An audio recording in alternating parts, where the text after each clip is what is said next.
This is Gary Butterfield. This is Cole Ross. This is Monster, my podcast. And this is the Century Ferret. There's a monster in my podcast. What a good name for this little dipshit.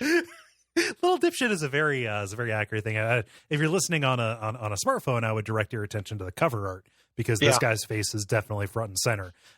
He definitely, it definitely sounds like his. It looks like his mom just kind of like walked in on him masturbating.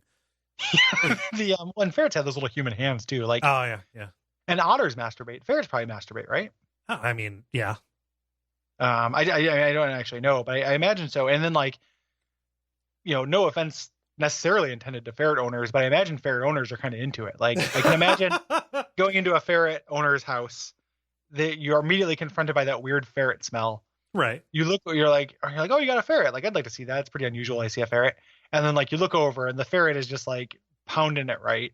Yeah. And then the owner is just like, that's my little dude. It's just like, well, shit. Well, I mean, if you love, I don't need these drugs that bad. I go. I suppose if you love something, then you want it to, enjoy itself, to have a good time. Yeah. Gary, I want to draw your attention to this guy's rocking some nips. He's got a real family truckster's worth of headlights going on here. I thought that was his other hand. Yeah. Like, when he was just kind of holding his chest, like, because that makes his facial expression very funny. If he's holding his chest, he's like, "Oh, it's the big one." He looks like Sanford or something. I'm coming for you, Elizabeth, who is also a ferret. Yeah, Elizabeth. So these are mustelids, right? They're called ferrets, but they share all kinds of traits with other weasels and ermines and stuff like that. They're called century ferrets because they were noticed to be different around the turn of the 21st century.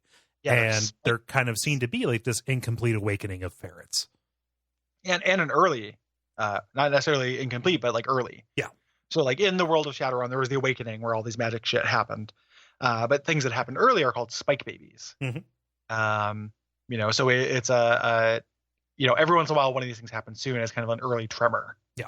That this is going to happen. And what it means is that it's allergic to magic. Like, you use magic on this thing and it doesn't like it. Mm-hmm. But it makes it like its powers are pretty kind of shitty. Like it's indescribable, like undeniably a better ferret. Yeah. Right? Like if you have a ferret and you can choose a ferret with hearing and smell, comes pretty standard, right? Yeah. Or a ferret with enhanced hearing and smell. Like I'll go for the undercoat, I'll sell me on this ferret. Yeah. But it doesn't have like it doesn't like look at you and make you want to kill yourself or scream until you fall down.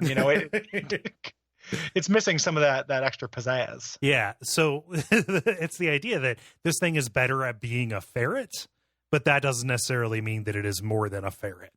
Like, yes. Yeah, it doesn't articulate in a way that is especially interesting for play, right? There's a pretty hard cap on how good a ferret can be. Right. If you take one thing from this podcast, I want you to take that there's a very hard cap on how good a ferret can be.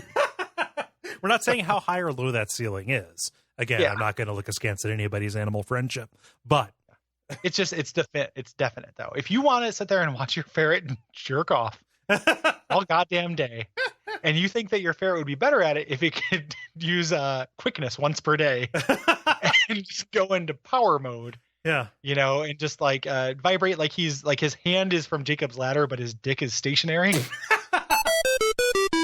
Brought to you by our backers at patreon.com/Duckfeed.tv.